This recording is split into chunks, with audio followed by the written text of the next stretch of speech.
ಕಾರಾಗೃಹ ಎಡಿಜಿಪಿ ದಯಾನಂದ್ ಅವರು ಈ ಸ್ಟೋರಿಯನ್ನು ನೋಡಲೇಬೇಕು. ಗೃಹ ಸಚಿವರೇ ನೀವು ಕೂಡ ಈ ಸ್ಟೋರಿಯನ್ನು ಮಿಸ್ ಮಾಡದೆ ನೋಡಲೇಬೇಕು. ಪರಪ್ಪನ ಅಗ್ರಹಾರ ಜೈಲಿನಲ್ಲಿ ರಾಜಾತಿಥ್ಯಕ್ಕೆ ಬಿದ್ದಿಲ್ವ ಬ್ರೇಕು ಅನ್ನೋ ಪ್ರಶ್ನೆ. ಜೈಲಿನಲ್ಲಿ ರಾಜಾತಿಥ್ಯಕ್ಕೆ ಬ್ರೇಕ್ ಹಾಕಿದ್ದೀವಿ ಅಂತ ಹೇಳ್ತೀರಾ, ಆದರೆ ಪರಪ್ಪನ ಅಗ್ರಹಾರ ಜೈಲಿನ ಕರ್ಮಕಾಂಡವನ್ನ ಒಮ್ಮೆ ನೀವೇ ನೋಡ್ತೀರಿ. ಪರಪ್ಪನ ಅಗ್ರಹಾರ ಜೈಲಿನಲ್ಲಿ ನಿಂತಿಲ್ಲ ಕೈದಿಗಳ ಕಳ್ಳಾಟ. ಇದು ದೇಶದಲ್ಲಿ ಕೂಡ ಚರ್ಚೆ ಆಗೋ ರೀತಿಯಾಗಿ ಮಾಡಿತ್ತು ಈ ಹಿಂದೆ. ಪರಪ್ಪನ ಅಗ್ರಹಾರ ಅನ್ನುವಂಥ ಜೈಲು ರೆಸಾರ್ಟ್ಗಿಂತಲೂ ಕೂಡ ಹೈಫೈ ಆಗಿ ಅಲ್ಲಿಗೆ ಹೋಗುವಂತ ಅಪರಾಧಿಗಳನ್ನು ನೋಡ್ಕೊಳ್ಳುತ್ತೆ ಅಂತ. ಕೇಕ್ ಬೇಕು ಅಂದ್ರೆ ಕೇಕ್ ಸಿಗುತ್ತೆ, ಸಿಗರೇಟ್ ಬೇಕು ಅಂದ್ರೆ ಸಿಗರೇಟ್ ಸಿಗುತ್ತೆ, ಕಾಫಿ ಬೇಕು ಅಂತಂದ್ರೆ ಕಾಲ್ ಮೇಲೆ ಕಾಲ್ ಹಾಕೊಂಡು ಕಾಫಿ ಕುಡಿಬಹುದು, ವಿಡಿಯೋ ಕಾಲ್ ಮಾಡಬೇಕು ಅಂದ್ರೆ ವಿಡಿಯೋ ಕಾಲ್ ಮಾಡ್ಬೋದು. ಎಲ್ಲ ಥರದಲ್ಲೂ ಕೂಡ ಚರ್ಚೆ ಆಗುತ್ತೆ. ಯಾವಾಗ ಒಂದು ಪ್ರಕರಣದಲ್ಲಿ ಕೋರ್ಟ್ ಚೀಮಾರಿಯನ್ನ ಹಾಕ್ತೋ ಆಗಿನಿಂದ ಎಲ್ಲ ಸರಿ ಇದೆ ಸರಿ ಇದೆ ಸರಿ ಇದೆ ಅಂತ ಹೇಳ್ತಾ ಇದ್ರು. ರಾಜಾತಿಥ್ಯ ಎಲ್ಲ ಕಟ್ ಮಾಡ್ಬಿಟ್ಟಿದೀವಿ, ಹೆವಿ ಸ್ಟ್ರಿಕ್ಟ್ ಆಗ್ಬಿಟ್ಟಿದೀವಿ, ಈಗ ಮೊದಲಿನ ತರ ಇಲ್ಲ, ಯಾವ ಕರ್ಮಕಾಂಡನೂ ನಡೀತಾ ಇಲ್ಲ, ನಾವು ಭಾರಿ ಸ್ಟ್ರಿಕ್ಟು ಅಂತ. ಆದ್ರೆ ಪರಪ್ಪನ ಅಗ್ರಹಾರ ಜೈಲಿನಲ್ಲಿ ಈ ಕೈದಿಗಳ ಕಳ್ಳಾಟ ಇನ್ನೂ ನಿಂತಿಲ್ಲ.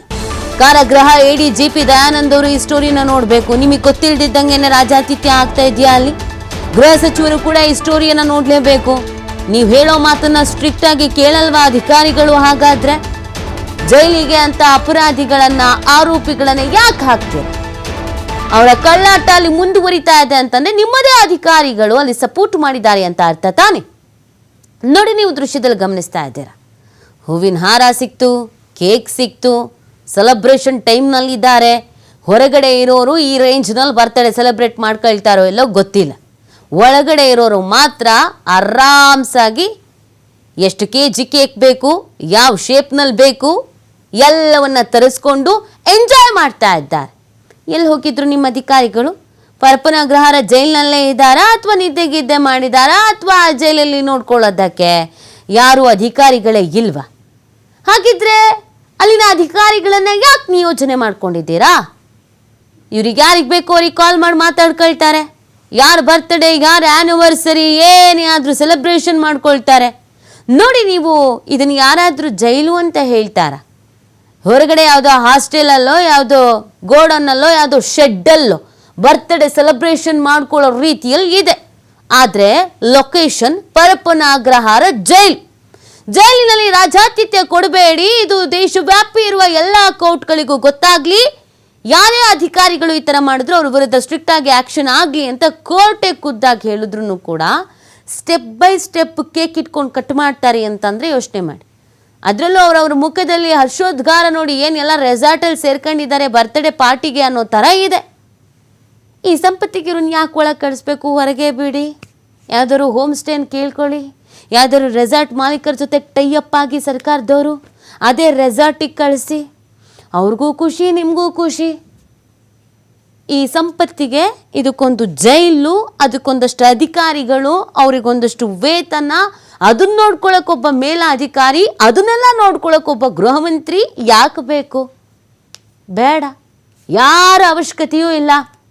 ಯಾರೇ ತಪ್ಪು ಮಾಡಿದ್ರು ಕೋರ್ಟ್ ಚೀಮಾರಿ ಹಾಕತ್ತೆ, ನಿಮ್ಮ ಕೈಗೆ ಒಪ್ಪಿಸುತ್ತೆ, ನೀವು ಕರ್ಕೊಂಡೋಗಿ ಯಾವ್ದಾದ್ರು ರೆಸಾರ್ಟಿಗೆ ಬಿಟ್ಬಿಡಿ. ಬೇಜಾನ್ ರೆಸಾರ್ಟ್ಸ್ಗಳು, ಬೇಜಾನ್ ಹೋಮ್ ಸ್ಟೇಗಳಿದೆ, ಅಲ್ಲಿ ಕರ್ಕೊಂಡೋಗಿ ಬಿಟ್ಬಿಡಿ. ನಿಜವಾಗ್ಲೂ ಕೂಡ ಇದು ಅಸಹ್ಯಕರ, ನಾಚಿಕೆಗೇಡಿನ ಸಂಗತಿ. ಗ್ರೂಪ್ ಫೋಟೋ ಬೇರೆ ಆಗಿದೆ ನೋಡಿ. ಎಲ್ಲ ಸಾಧನೆ ಮಾಡಿದವರಲ್ಲ, ಒಲಿಂಪಿಕ್ಸು, ವಿಶ್ವಕಪ್ಪು, ಸಿನಿಮಾದಲ್ಲಿ ರಾಜ್ಯ ಪ್ರಶಸ್ತಿ, ನೊಬೆಲ್ ಪ್ರಶಸ್ತಿ ಎಲ್ಲ ಪಡ್ಕೊಂಡವ್ರು, ಎಲ್ಲ ಸಾಧಕರು ಒಟ್ಟಿಗೆ ಕೂತ್ಕೊಂಡು ಫೋಟೋ ತೆಗೆಸ್ಕೊಂಡಿದ್ದಾರೆ ಗ್ರೂಪಲ್ಲಿ. ಇದಕ್ಕಿಂತ ಅಸಹ್ಯ, ಇದಕ್ಕಿಂತ ತಲೆ ತಗ್ಗಿಸುವಂಥ ವಿಚಾರ ಇನ್ನೇನಾದರೂ ಇದೆಯಾ? ಈ ಕಾರಣಕ್ಕೆ ಜೈಲಿಗೆ ಹೋಗಬೇಕಾ? ಈ ಕಾರಣಕ್ಕೆ ಕೋರ್ಟು ಅಂತ ಬೇಕಾ? ಈ ಕಾರಣಕ್ಕೆ ವಕೀಲರು ಅಂತ ಬೇಕಾ? ಈ ಕಾರಣಕ್ಕೆ ಪೊಲೀಸ್ ಸ್ಟೇಷನಿಗೆ ಬಂದು ಕಂಪ್ಲೇಂಟ್ ಕೊಡಬೇಕಾ? ಆರಾಮ್ಸೆ ಎಲ್ಲರೂ ನಾನು ತಪ್ಪು ಮಾಡಿದ್ದೀನಿ ಅಂತ ಒಳಗಡೆ ಹೋಗಿ ಆರಾಮಾಗಿರ್ತಾರೆ. 3 ಹೊತ್ತು ಪುಕ್ಷಟ್ಟೆ ಊಟ ಸಿಗುತ್ತೆ.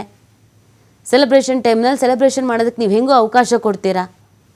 ಈ ವಿಡಿಯೋ ಎಲ್ಲ ಹೊರಗಡೆ ಲೀಕ್ ಆಗುತ್ತೆ ಅಂತಂದರೆ ಯೋಚನೆ ಮಾಡಿ, ಇದು ಹೆಂಗೆ ಲೀಕ್ ಆಗತ್ತೆ? ಅಲ್ಲಿರೋರೇ ಯಾರಾದರೂ ವಾಟ್ಸಪ್ಪಲ್ಲಿ ಕಳಿಸಿರ್ತಾರೆ, ಮಚ ನೋಡು ಮಚ, ನಮ್ಮ ಮಗನ ಬರ್ತ್ಡೇ ಸಾಕತ್ತಾಗಿ ಮಾಡಿದ್ದೀವಿ ಅಂತ.